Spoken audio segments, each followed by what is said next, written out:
The Auto Club 500 on Fox, presented by Q Motor Oil, is sponsored by McDonald's. By Sunoco, official fuel of NASCAR. Without Sunoco, there'd be no race day. By Tylenol. Tylenol Extra Strength Rapid Release Gels. Team Tylenol. Think fast. And by Toyota. Choose any direction as long as it's forward. Toyota. Moving forward. 100 laps to go here. We may finish under the Hollywood lights, and the last two Hollywood nights, the bright lights have been on the Roush drivers. Mark Martin left, the truck winner, and Greg Biffle, the Busch winner. Common denominator, the cat in the hat, Jack Roush in victory lane, looking to make it 3 for 3 today. Here are your Q Motor Oil front runners.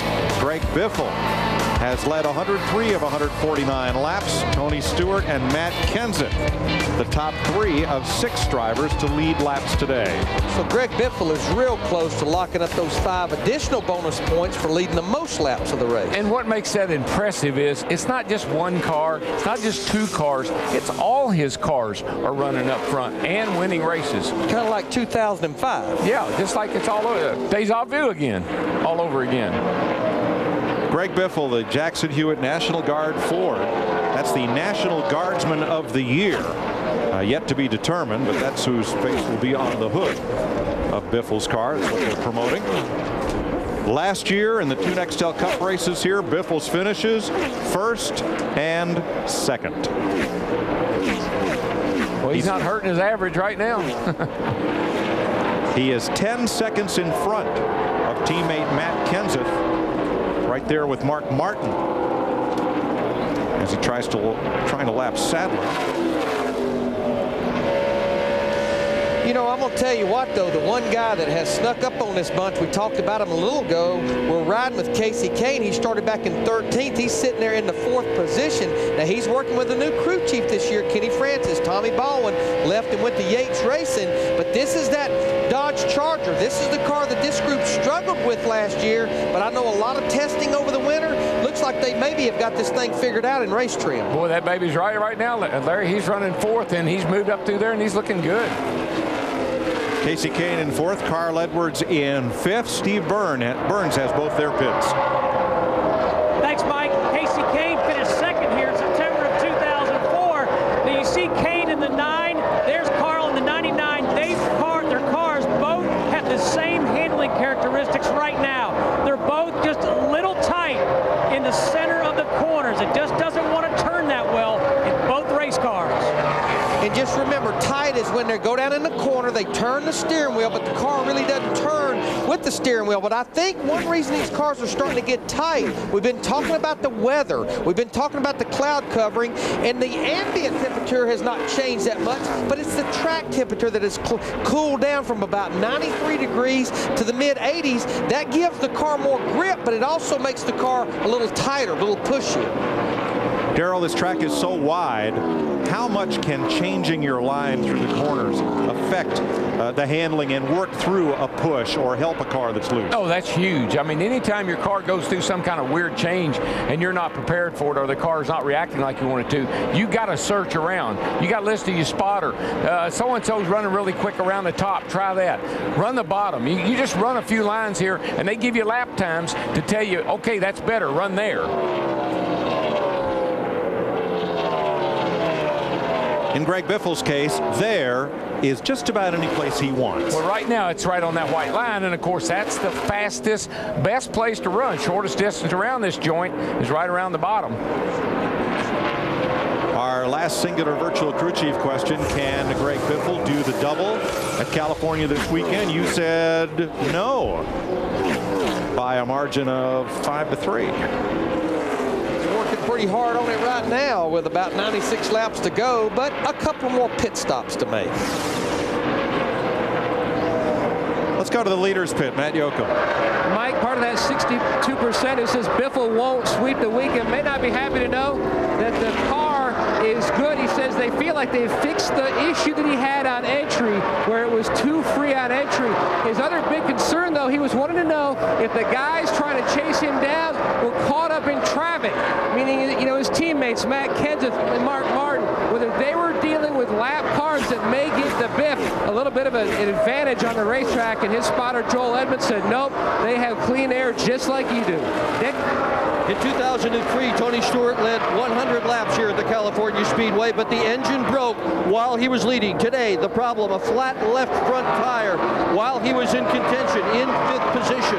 Right now, he has slipped back to his 6th spot, and an exchange over the radio between he and crew chief Greg Zipadelli, perhaps done so the entire crew could hear them. Stewart said, not to worry about a thing. The car's balance is just right. We've got a shot. We're going to be fine. Zipadelli came back and affirmed the same. These guys absolutely are not going to give up. They believe in themselves, and they're hearing the right stuff from both driver and crew chief. They have the confidence of coming off a championship season in 2005. Mark Martin has gone past his Roush teammate Matt Kenseth, and the AAA car is now P2, 2nd place. It's looser this run. You want me to take a pound out of the right rear? 160, same as the leader. I don't know. I was thinking about a little wedge in the left rear, 1/2 3/4. And that's Pat Tryson bouncing one thing off of his driver, Mark Martin. Did he want to change? And I think Mark says, this is what the car really feels like more. This is what I think I'd rather do. Yeah, if you screw down on that left rear just a little bit, that's putting wedge in. That's putting more pressure on that left rear tire. That will tighten the car up. Let a little air out of the right rear. It's going to soften the right rear tire. And you know the reason he wants to put it in the left rear? It raises the back of the car, puts that spoiler up in the air as well. Ryan Newman goes a lap down, as does the number 1 of Martin Truex Jr., the last year's Busch Series champion. That has to be discouraging for Ryan, because they wanted to run the Intrepid because they thought their problem was in the body of the Charger, and today they're not getting a result with the Intrepid either. So that's got to be real discouraging and confusing to those guys. Dick?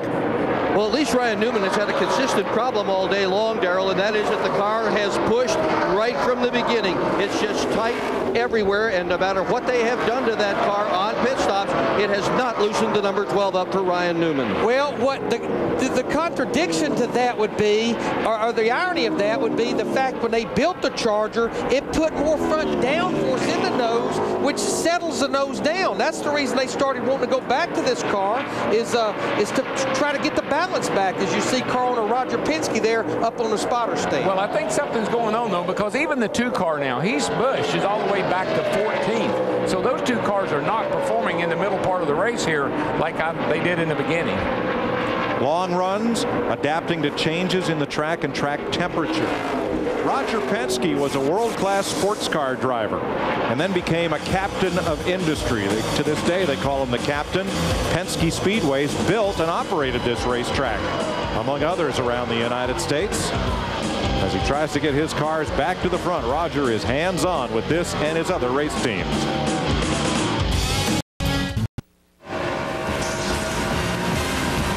"86 laps to go in Fontana, California, as you ride with 2-time champion Terry Labonte in the Texas Instruments Chevy of Hall of Fame racing.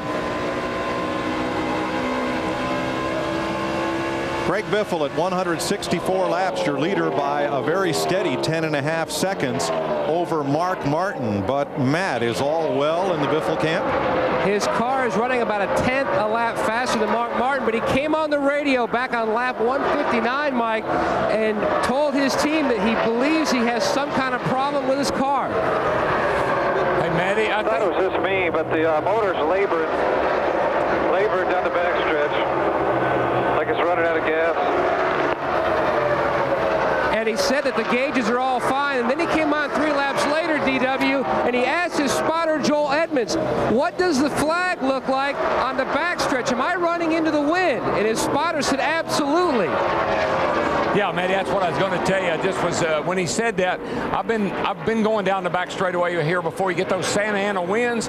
It'll buff the front of the car around. It'll make the car kind of rear up and down a little bit, make the engine feel like it's not performing. I bet he's not complaining about it going down the front, though. It's definitely the wind.